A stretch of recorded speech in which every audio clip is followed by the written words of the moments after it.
Hello guys, मैं आपकी राधिका। हमारे यूट्यूब चैनल पे आप लोगों का बहुत बहुत स्वागत है। हमारे चैनल से जितने भी दर्शक जुड़े हैं सभी को मैं तहे दिल से धन्यवाद करते हैं। सबको ऊपर वाला अच्छा स्वास्थ्य दे और खुशियां घर में भर भर के दे और इनकी वजह से हमें भी मिलती रहे थोड़े बहुत। तो आज आप लोगों के लिए सुंदर सा सोहर गीत लाया हूँ। गणेश भगवान का जन्मदिन आ रहा है तो गणेश चतुर्थी की आप लोगों को बहुत बहुत शुभकामनाएं। और आप लोग गीत सुनिए और कमेंट बॉक्स में जरूर लिखिएगा गीत यदि अच्छा लगा तो जरूर कमेंट करके बताइएगा। बोलो हर हर महादेव। सुंदर सुघर विघ्न हरता लाल खेले अंगनवा, सुंदर सुघर सरकार हो लाल खेले पहाड़वा, खेले पहाड़वा खेले पर्वतवा, खेले पहाड़वा खेले पर्वतवा, सुंदर सुघर सरकार हो लाल खेले अंगनवा, सुंदर सुघर विघ्न हरता लाल खेले अंगनवा, खेले अंगनवा खेले भवनवा, खेले पहाड़वा खेले पर्वतवा, हंसी हंसी के भरे किले कार हो लाल खेले अंगनवा, हंसी हंसी के भरे किले कार हो लाल खेले पहाड़वा,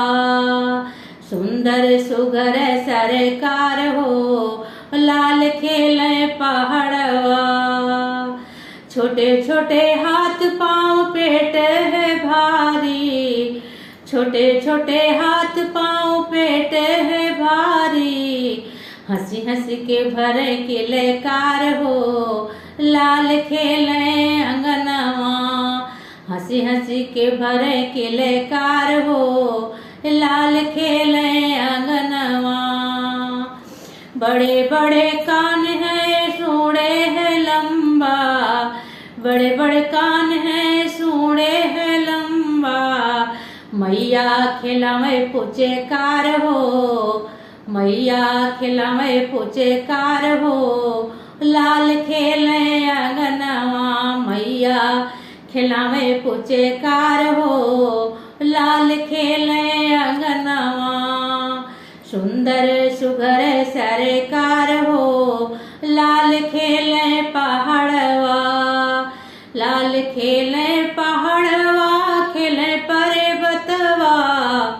खेले पहाड़वा खेले पर्वतवा, सुंदर सुघर विघ्न हरता लाल खेले अंगनवा, माथे पे चंदन हाथों में कंगने, माथे पे चंदन हाथों में कंगने, मुख मुसक सवारी का सवार हो लाल खेले अंगनवा, मुसक सवारी सवार हो लाल खेले अंगनवा, सुंदर सुघर सरकार हो लाल खेले अंगनवा, खेले अंगनवा खेले पहाड़वा, खेले अंगनवा खेले पहाड़वा, हंसी हंसी के भरे किले कार हो लाल खेले अंगनवा, थाल भरे लड्डू थाल भरे मोदक, थाल भर लड्डू थाल भर मोदक, सुनवा माँ मोदक दबाए लाल खेले पहाड़वा, सुनवा में मोदक दबाए लाल खेले पहाड़वा, खेले पहाड़वा खेले पर्वतवा, खेले पहाड़वा खेले पर्वतवा, सुंदर सुघर सरकार हो लाल खेले अंगनवा, खेले अंगनवा खेले भवनवा, मैया खिलावे पूछे कार हो लाल खेले अंगनवा, मैया खिलावे पूछे कार हो